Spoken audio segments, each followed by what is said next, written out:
Okay, today we're going to talk about Earth engine data. The past 2 weeks, 3 weeks now. About it's only 2 weeks, I think, because of the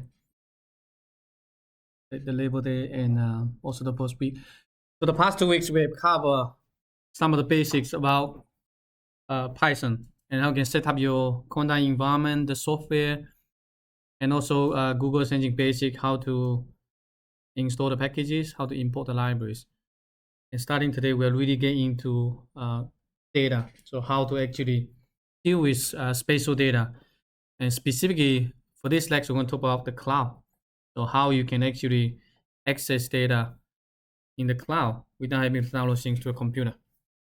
So basically today is like an analogy is teach you how to watch movie on Netflix, how to search the movie, and how to stream the movie on your browser. And then so they can watch it. You can visualize it, you can download it if you want to. And so today we want to cover different types of spatial data: image, image collection, geometry, feature, feature collection. So after today, you should be familiar with those terms because those are the basic you need to understand in order to be able to access the data. And they are equivalent things to the data that you have been using locally, but now these things are in the cloud. So you keep that in mind. The data are in the cloud, so it's different from the data on your local computer. Kind of like this is so-called the server-side object and the so-called client-side object. Client-side basically think about the data on your computer that you can actually see what's the file size, how big it is, what's the pixel value, something like that. Server-side object means it's on the server. You don't actually know the format. It's not TIFF, it's not IMG, it's nothing. It's called cloud. And you don't really see you can get the metadata, but it's different from the file on your computer. So think about you have a movie on your computer that you download, like MP4, MKV, AVI, whatever. If you watch Netflix movie, do you know the file format behind the movie? Do you know?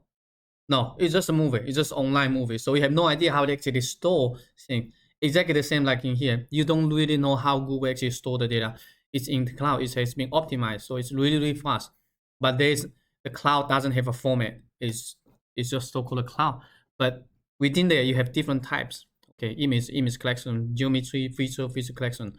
So those are the things they need to understand in order to understand cloud. So basically today is how to understand the movie. What kind of movies uh, types in there, and how do you search and watch the movie. So that's the idea, and you will need data basically to do analysis. So if you are not familiar with the data, like remote sensing or spatial data, you can go to the Google Earth Engine webpage and click the dataset webpage. So here we have tons of data. Okay, so weather, climate, uh, area imagery, satellite data. There are tons of data available in here. We cover some of those in today's lecture. And you're also welcome to search. So if there's any specific data set you want to use, you don't know the exact name, but you can always come here to just do a quick search to find out what data set are available. Right now, I think there's over more than 1,000 data sets. So each data set basically is like a huge number of images within each collection. You can scroll through, or you can just do a quick search in here. So filter the list of data set.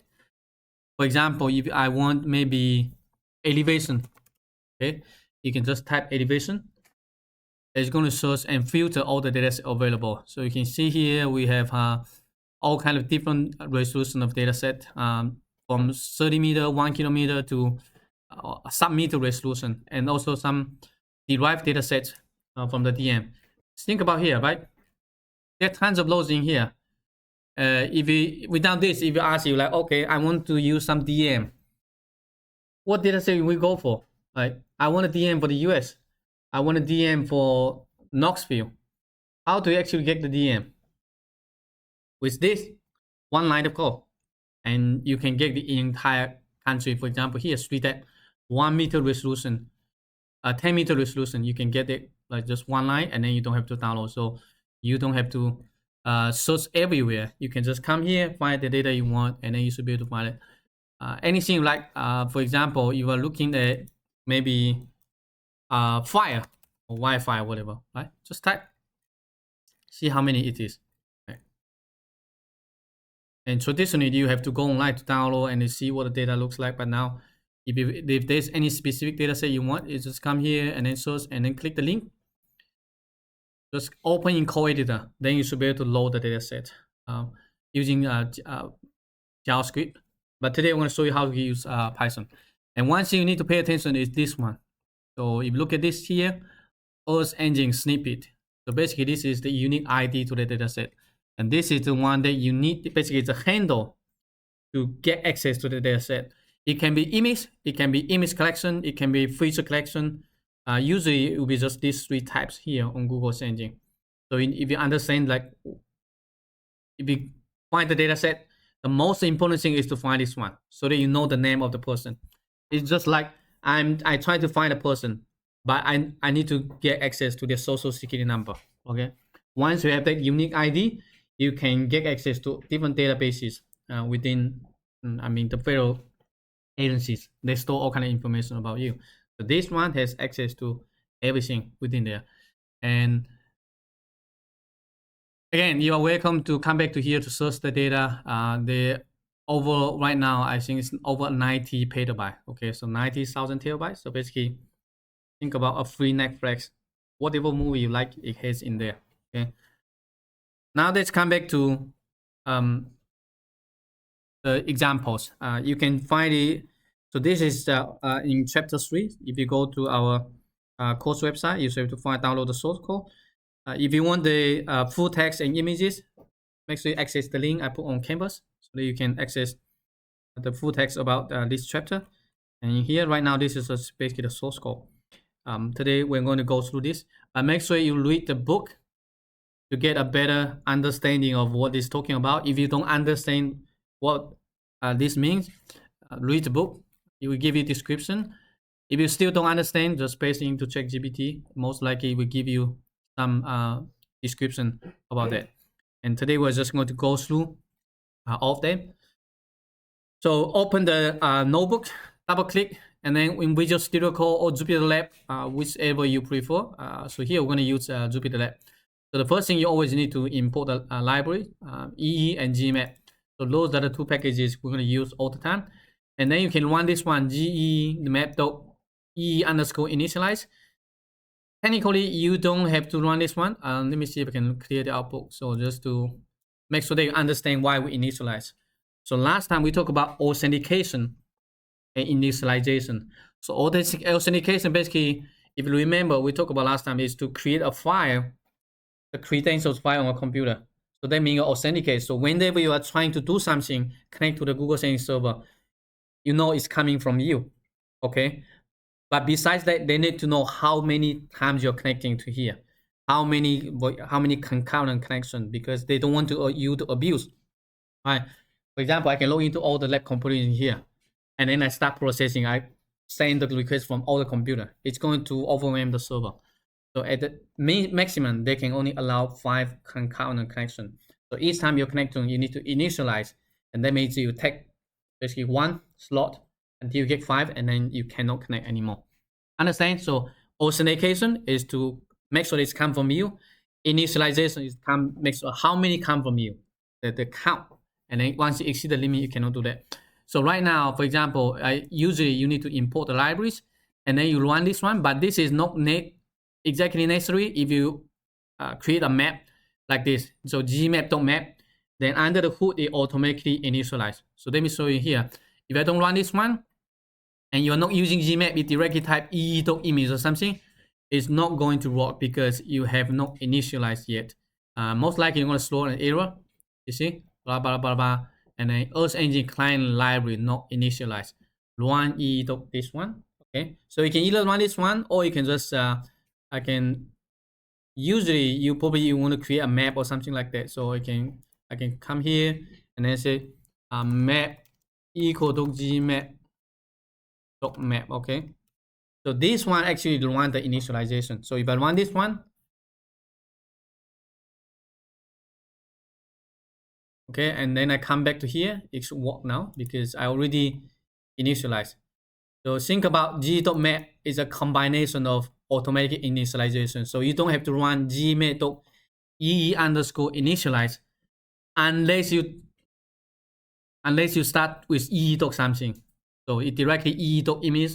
So that means you have not used gmap yet, so it's not going to work. Okay.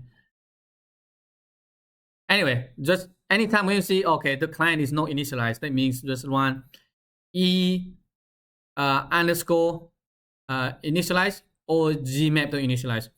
So this one here, let me show you the differences. So you can also run this one e dot initialize. So these two are kind of similar, except that gmap we also authenticate if your computer has not authenticated yet. But this e dot initialize, it will not run the authentication. So think about gmap dot is a two-step. If it's necessary, I will authenticate, ask you to log in your account. But if it's just on a new computer, it's just run e dot initialize. It's not going to work. It's going to fail because you need to run e dot authenticate first. So let me run this one more time here. E dot authenticate. So usually, if you don't use gmap, you will import e authenticate, e initialize. Okay. But if you use gmap, you can just import gmap and then gmap.e underscore initialize.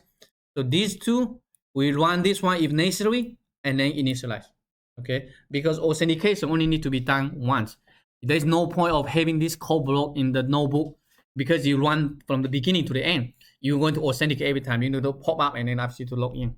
So there's no. So I don't recommend using this one. You just remember import gmap, and then most of the time you just gmap.map.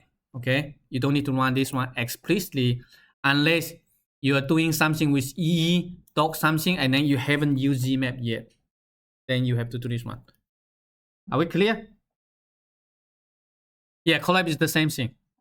So in collab, you will need to run e underscore gmap.e initialize or just gmap.map and then you will initialize or authenticate. So the same idea. And so let's look at this one here. Right now we have initialized and then we're asking e.image. So as I mentioned earlier, Earth Engine is a server side. All the Earth Engine objects are server side object. Server side object means that it's in the on the server, but you don't know what it is unless you actually request IC to open. So think about it just like a kind of like a black box on the server, and you can point it to that, but you don't actually know the content until you specifically ask, okay, open it. I want to see the content. So right now, this is here. This is the ID. So the ID is usually data provider slash and then the name. Is sometimes you might have a hierarchy. For example, USGS, a lane set, and then lane set 8, lane set 9. So sometimes it might can be a little bit longer, but this is so-called the unique ID. So think about this is the social security number to this one. And this one is a SRTM provided by USGS. And if you wrap something with e.image, basically, okay, this is a server-side option. Think about this is a box. And then within there, there's some DM data. But you don't know, like, what's the extent, what's the pixel resolution. You have to ask for it in order to be able to get the content. So usually for when you do Google Engine, you want to point to that data set, but you're going to assign to a variable so that you can access the data later. So everything is basically stored in the memory. But this memory, this variable is on your computer, but it's only pointing to the cloud. It's actually not, the data is not on a computer. So think about, this is a movie, Titanic, and variable equal to Titanic, but the Titanic movie is actually not on a computer. You don't have access to it. You just have a pointer. But later you can say, oh, when was Titanic produced? Right? What are the main characters? Something like that. You need to ask for it. Right now, it's just a simple, it's just a variable. And if you, let me remove this one. So if you type just the name of the variable, take a look at this one, it's going to show you the content. So this will give you basically the metadata. So when you are accessing the, okay, did I remove it? Remove the data. Okay, here. So when I type this one, it display, and we click this one. So this is kind of like uh,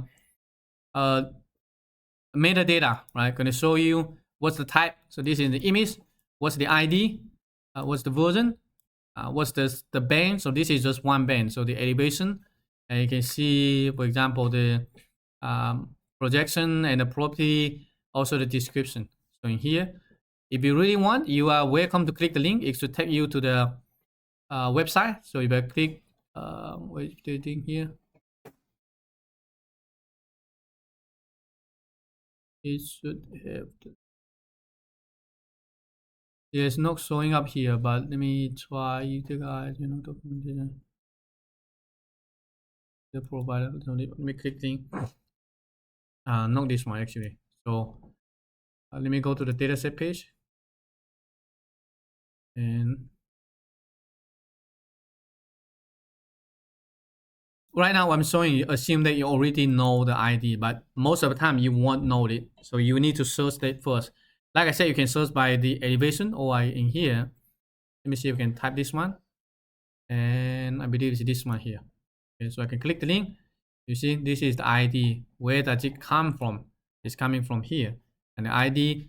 And so earlier, when you type the variable name in Jupyter Notebook, it shows you all the documentation. Okay, so the band, the citation, the information. So in that way, you don't have to always go to the website. If you already know the name, you can just type the variable name and then get all the information about that. Also, it's similar to this one. Don't get info, but it does give you the same information, except this one is better. So more user friendly because you can expand, you can collapse all the information. Docker info give you all the content, but it's a dictionary. So you see the key, the value, the key, the value. And what I would recommend is just the name of the variable. So you don't need to hold the docker info if you don't want to. But only when you want to get the value and then you want to use it for some other purposes. So here, right, you can see there's a maybe version, maybe the bands, for example. You want to get access to the bands, then you will be here, like square brackets, dot bands. See that? So you can get a specific piece of the information from the metadata if you want to. Let's try this one, see if it works. I'm gonna come back to here. Alright, so this one doesn't work again. So if you just type the name of the variable, it's only for displaying, getting information. But sometimes if you want to get information programmatically, you want to use it for other purposes, then you need to use .get info and then whatever piece of information you want. Kind of like open the box and tell me, give me the information, okay? But if you just type the name, it's just giving the information. There's no return. It's just printing out. Make sense? We use this sometimes. For now, it's just understand what this is about. Like I said, this is server-side object. You need to use .get info to open it, so that on your client, on your browser, you know what is in there. Okay, and so this is for image. So next, let's see how we can actually visualize that.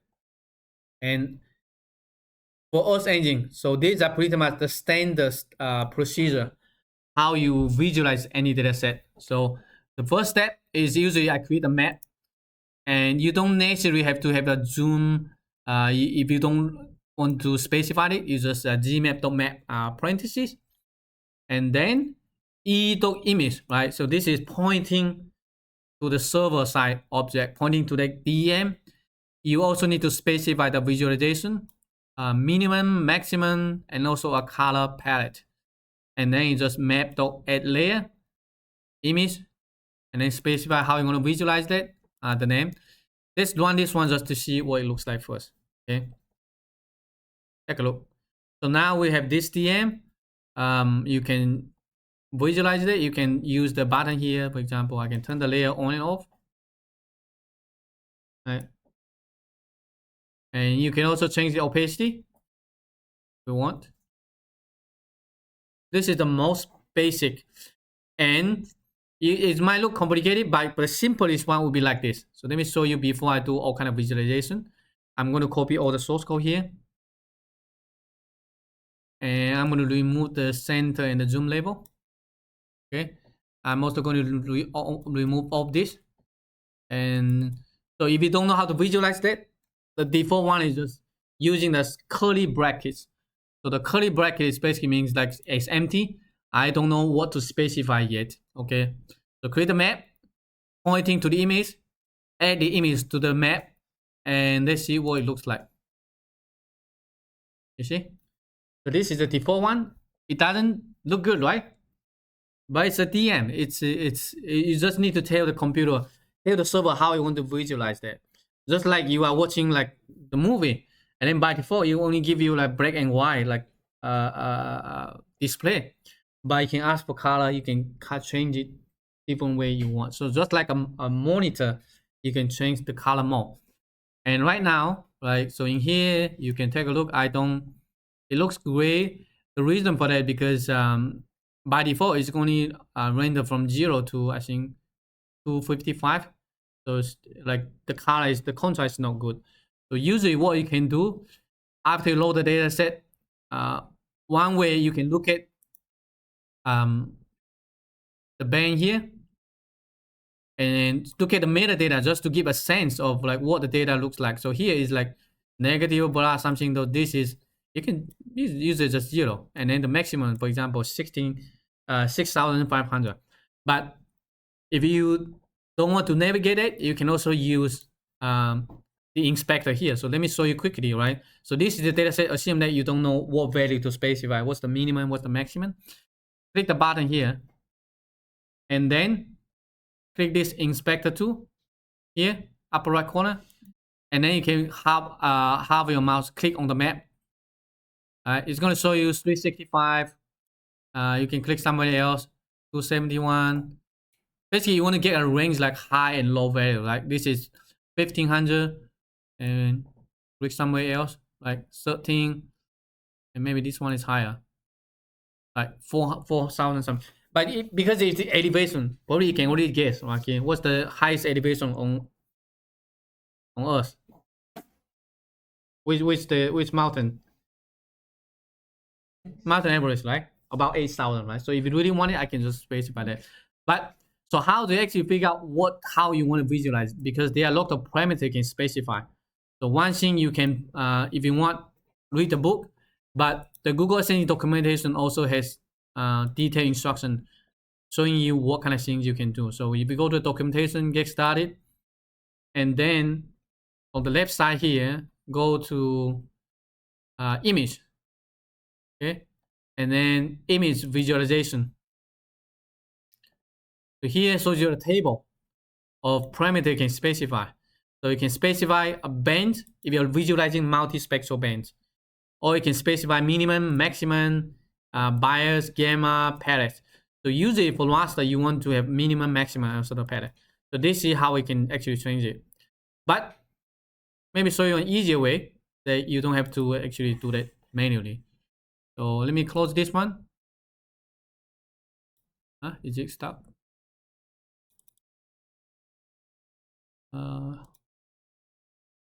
I probably need to reinstall the environment. Sometimes it's a bit buggy.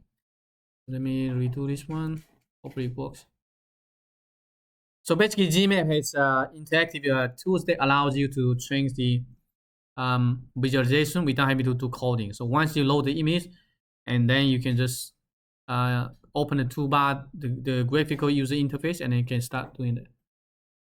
No responding.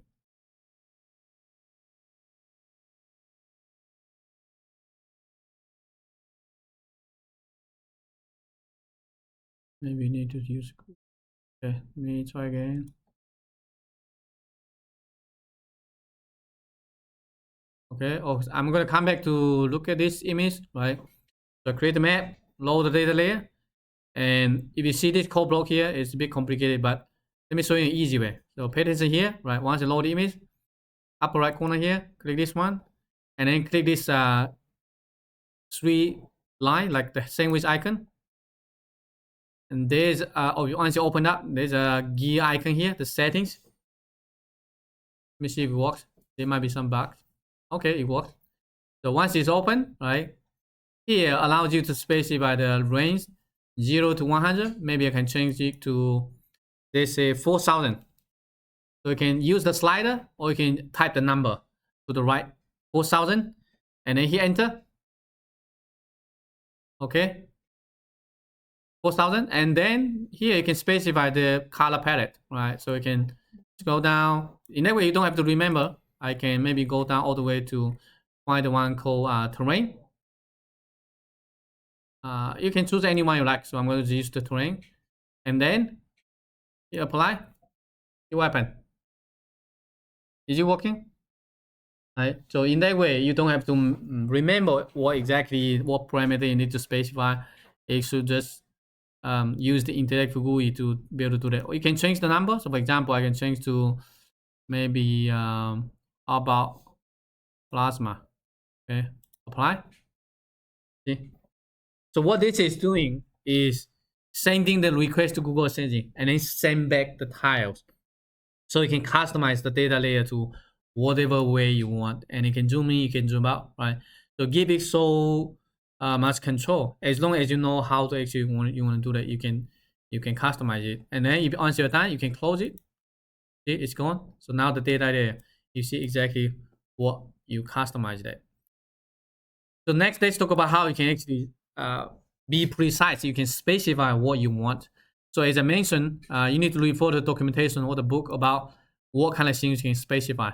So what you can specify is in here, map.add layer, and also you can specify. Yeah, if you hover your mouse over the function, and it should pop up the documentation. See this one? So hover your mouse to any method, and here it's going to show you the first parameter is e-object. So basically, whether it's an image collection, whatever. The second one is the visualization parameters, how you want to visualize that. By default, is just a dictionary. And the third one is the name, and then whether you want to show it, also the opacity. So there are 5 parameters you can customize how you want to do that. So here, what you can do is add a new line, and then you can just maybe use whatever variable name you like, VIS parameters, and then square brackets. So by default, it's empty, right? You see, it's pretty intelligent, telling me, okay, you need to set the minimum equal to 0, and then enter, max 4,000, okay, and color palette. Okay, I don't need to type, it's autocomplete. So palette, and then it's gonna show you a list of colors. So the list of color basically is a hex color code. So keep in mind here, we have 6 digits. Okay, hex color code is 6 digits. RGB. Okay, so the first 2 are the red, green, and blue. Okay, we can change it later, and then you can customize it. So once you have this variable, now I can just copy, replace this one. Okay, replace the square brackets with the one you specify, and now we can run this one again.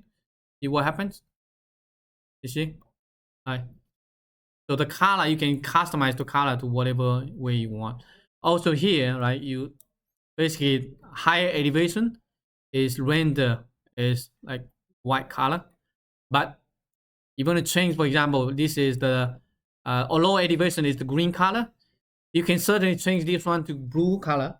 So if you want to show, like, for example, lower elevation is blue color, you can add another hex color code, or you can change this one. So what's the hex color code for blue color?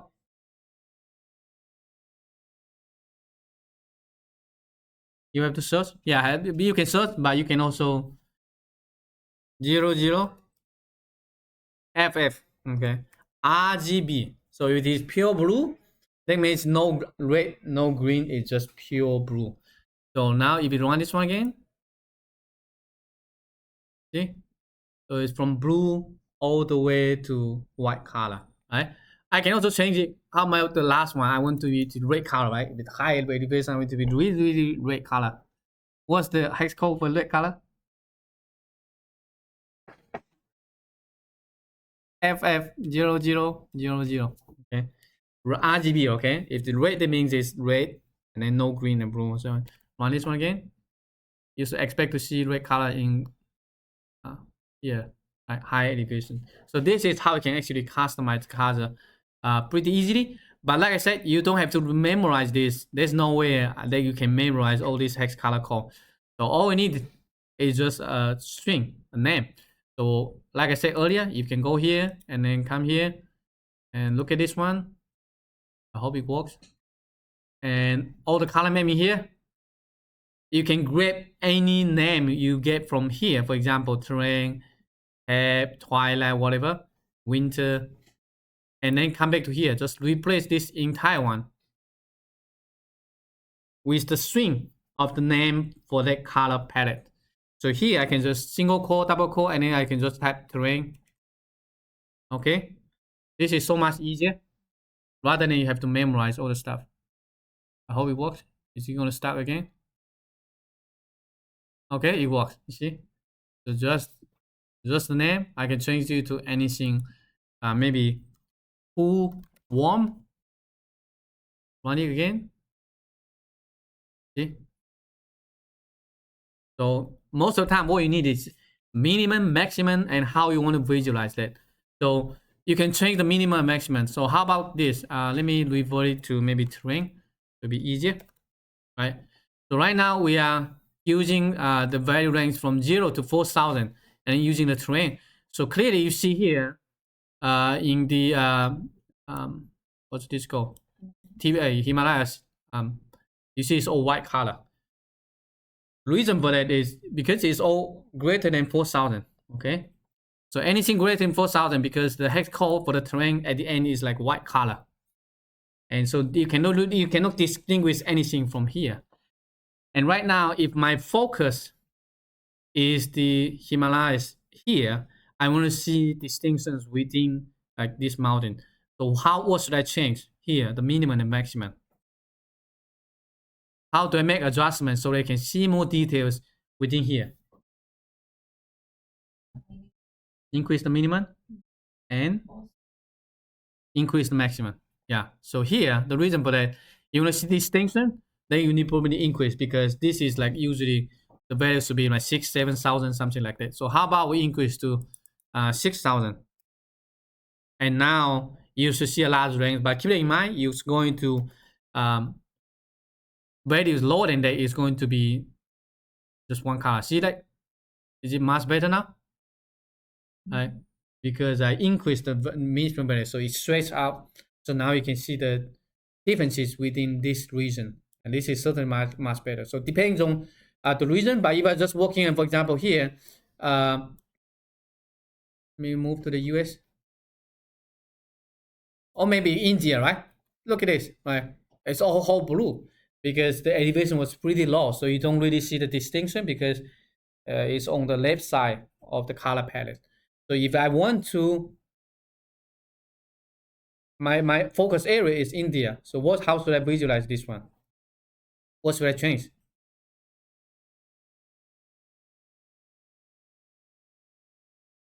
Lower. Okay. So maybe how about 1,000? Right. And then let's take a look at this again. This stuff. Yeah, I had this. I need to look into this. So if you change the smaller number, you should see like a brighter contrast within this area.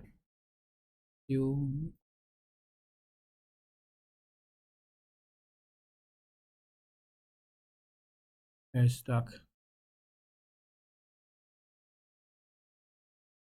Not sure it's a Windows thing or is it a Visual Studio Code. You guys run into this? No? Is it fine? Okay.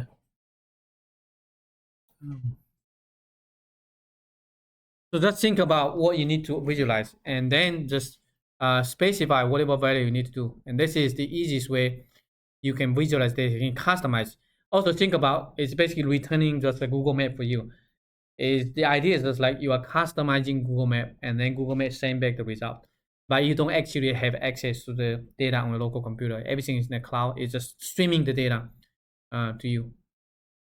It's still not working.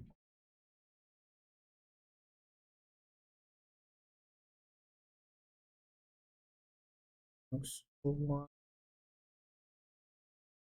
Anyway, so that's for image for single band. You can also do that for multi-band. So let me quickly go here, wait until it's finished. So the multi-band, we're going to use the example. What's this? I'm going to skip the low cloud GeoTIFF. I think probably you will not use that. But if you have data not in Google Engine, but it's in the Google Cloud Storage, you can also load it to your computer. This is running forever. Let me maybe open Jupyter Lab.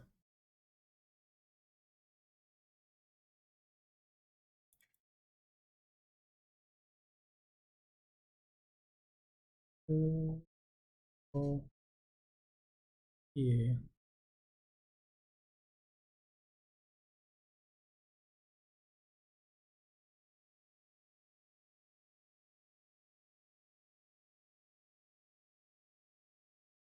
So I'm gonna try Jupyter Lab, see if it works. If not, I need to reinstall the environment. Jupyter.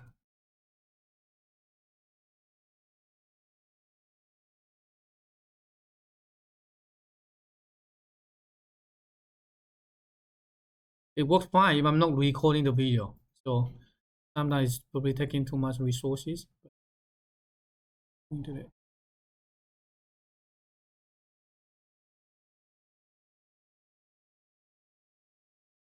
Okay, so I'm gonna open this one again, number 3. So let's look at multi-band, because elevation is only one single band, but you can do multi-spectral band. For example, Landsat, Sentinel, something like that. Hope it works. Let me create this one. Make it bigger. What is okay? So let me go to. I'm gonna skip the GeoTIFF. You can look at it if you want, but most likely you won't need it. So the second one is image collections. How do you get access to a large collection of images? So here we're gonna use the Sentinel-2 surface reflectance. So this one is the entire image collection that contains tens of millions of images. So basically, it's a satellite sensor. Okay, you get access to all the images captured by that satellite sensor, and this is the image collection. Don't try to like print out all the images. For example, here I just print out the first 5. So collection don't limit 5. If you really want, I can show you what you want to use it. So here I can just type collection. It's autocomplete collection dot, and then hit tab. This is shows you all the methods that you can apply to the object. So like I said, Python is an object-oriented language. And also in here, this is server-side programming, server-side object. That means you can do something on the server.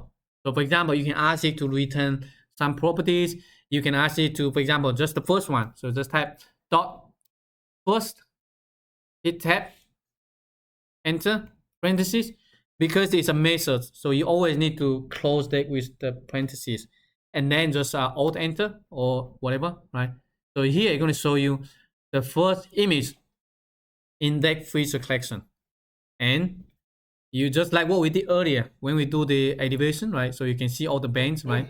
B0, B1, B2, all the way to B12, right? All the spectral band and some like image quality, mass band, something like that. So this shows you the first image within there. Of course, you can figure out how many images in there. This is going to take a while because you're going to loop through. I can just type dot size. Okay, parentheses. Don't run this one. Okay, it's going to take some time because I guess there will be like more than 10 million images in there. So just think about it, like on Windows computer, it has a bunch of files in there and just open and just count how many in there. It's going to take a while. But you can also dot limit. For example, I just want to look at the first 5 images. And then just type dot limit, parentheses, 5. So look at this here, properties, features, and then for each one here. So basically you can get a preview, a thumbnail of what is in there. So each image, so look at this one, Sentinel-2, 2017, 03, basically March 28, and this is the time, and to the start time and the end time, something like that, 23 bands, okay? So right now you have basically, you have access to the entire image collection. You just need to ask what do you want. But the simplest way, this is why it's so powerful. So look at this one. So we create a map, we have access to the image collection, and then it's going to take a median filter. What does that really mean? Median filter means you can take a bunch of images for the same location, and then you take the median value, right? So median value means that it's not too high, it's like somewhere in the middle. So think about, you have like 20 images throughout the year for Knoxville. And the median value usually is a pretty good one, because if you have cloud, the value will be very high because cloud has high reflectance. So cloud is going to look like white color on the image. So anything white, if the value is really high, and anything like is very dark, the value is very low. So if it's in the middle, usually is a pretty good one. So we are taking this one here, collection.median. Basically, we take those over 10 million images and then create a median composite. And similarly, this is how we're going to visualize that. When we earlier did the elevation, like minimum, maximum, but for elevation is only one band. For this one here, we have multi-spectral band here. So we can have B4, B3, B3, B2. Basically, is the red, green, and blue. And then we set the center where you want to center the map. This is kind of similar to here. Zip.map, and then you center, and then the zoom level. And then lastly, you add the layer, and they see what it looks like. It might take some time to show up. Like I said, it's processing 10 million images to give you the result. And this is like terabyte of data. It's not something that you can do easy on computer. It's showing up gradually, but if you move your mouse, right, move the map, it's going to do the compute. So when you move the map, it's going to get your area around your map, and then get all the images, and then do the processing on those images. So if there's a new area that has not been processed before, it might be a little bit slow. But it is like an area, because it has some, after you do the computation, it has some cache on the server, so it's pretty fast. But if you zoom in, you should be able to see more details. And this looks pretty much like cloud-free imagery. It's a bit slow here on my end, but if you hover your mouse and then zoom in, you see it's gradually display more high resolution on your computer. I can zoom in a little bit. So it's doing the computation on the fly, so on demand, and then send me the result as a URL. So basically, it's just like a tile layer. So you can customize it to different way you want. So you can customize it. For example, you can change the band combination to maybe so-called the first color composite. For example, B8, and then B4. B3, so this is called first color, so because the B8 is the near infrared, so you're going to see a different color scheme. You can specify whatever color, so the bands usually is for multi-spectral band, so you can specify RGB or whatever band available. So take a look at this. Now I'm asking Google essentially to return the image as a first color composite, and you can also change the minimum, the maximum, something like that, 0 to 3000. So you can, if you want it to be brighter, you change to a lower number. It's become brighter. So, and this looks pretty good, but you can also filter, like have more attributes. So here, I'm going to ask you, okay, I want Sentinel-2 imagery, and there's so filter date. So basically, I just want the images for 2021, and there's another filter, filter, LT means less than. So basically, we're asking cloud coverage less than 5%. So give me all the images for 2021, cloud coverage less than 5%, and then do the median filter. So this is going to look much cleaner compared to the one above, like looks a little bit fuzzy, because right now we are narrowing down. So give me the base images with low cloud coverage for 2021. So we have a much smaller number of images. and we see it's certainly much better than the one above. If you see is because you will still have a lot of cloud. So right now it's not so much of the cloud. And you might be wondering, how do I know where is this one? How do you know that the name is called cloud pixel percentage? Like I said, if you go back to the images that we showed you earlier, so for each image, if you click, and there's one called property. Look at this. So all the attributes, metadata associated with it, you can find from here. And there's one called cloud pixel percentage. So look at this one. This one is 93%. So from 0 to 1. So this means this one is super cloudy. You don't want to use these images. So if you do the filter, it's going to filter out. So just like you take a bunch of photos, you pick up the base one and you filter out, because each pixel, each image is going to have this property. So, and this is where this one is useful. And so basically you are basically just like this. I can remove this one. So we usually go to the second line if you are filtering, but it's like, you can write it like this. It's just pretty long. So basically it's just like a string of operations. You get this one, you apply something, and you apply something. So basically add the criteria you want. And if you have multiple, you can usually just do this, hit enter. So it's more readable, something to something. And so if you don't know what you can type, you just type dot, hit tab. Usually it's autocomplete, and then for example filter, something like this. You can also filter bounds. We talk about more next time. Filter bounds, basically I just data for this area. Filter date means like time period. I just want the data for 2021, 2022. And then you can also filter metadata or just the filter. So this is what it exactly is doing here. So you can filter whatever data you want. Next time, if you need any data, okay, I want the lane set. I want lane set data for Tennessee last year. 2 lines of code. You get like maybe it's hundreds of images or thousands for the entire Tennessee, and then you can easily create a cloud-free mosaic for the specific area. Again, we talk about more next time, but for now, just like this is how you filter the data. Okay, I want to watch an action movie. Okay, you narrow down is action movie for this image collection, and then I want the action movie that was produced in 1980s. Okay, filter 1980s, and then I want the data that the main cast was like for the action movie, for example, Jackie Chan. Okay, Jackie Chan, like the character, you could something like that. So you go down and down until you get the one you want, and then you just put it up and then you see it. Okay, so this is the way how you get the spatial data. Okay, we're out of time, so that's over today. And make sure you practice, read the book. We cover more about feature collection and how to do visualization on Wednesday.